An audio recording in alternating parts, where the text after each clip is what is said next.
Direction la Grande-Bretagne maintenant. Les crises d'identité se nichent parfois dans les détails du quotidien. Le pays s'interroge car l'un des symboles de son vivre ensemble, du vivre ensemble britannique, est en train de disparaître.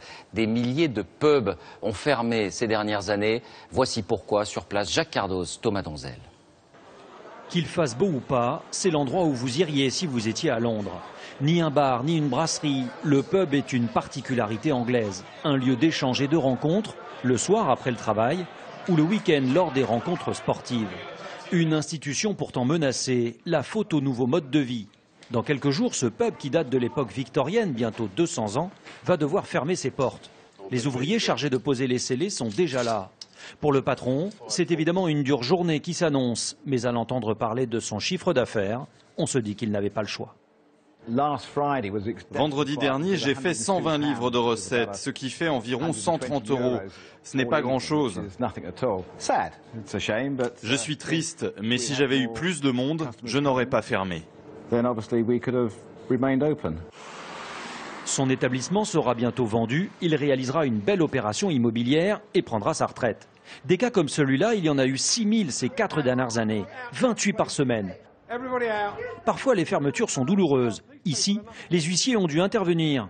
Même les établissements 4 fois centenaires comme de Crosskeys ne résistent pas à la crise.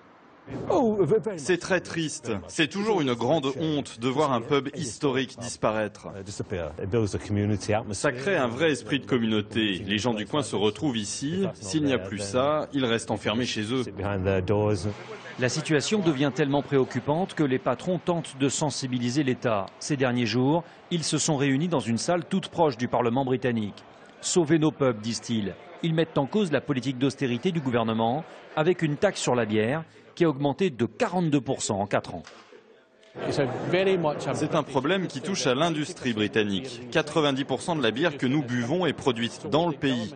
Donc ce que fait le gouvernement, c'est mettre à terre une industrie du terroir. Pour le gouvernement, c'est un dilemme, car il veut aussi lutter contre l'alcoolisme. Pas facile dans ces conditions de défendre des prix attractifs dans les pubs. Ceux qui s'en sortent sont ceux qui se trouvent dans des endroits historiques de la ville ou bien encore dans des endroits très passants comme celui-là. C'est d'ailleurs l'affluence du week-end qui leur permet de faire face à l'augmentation des charges.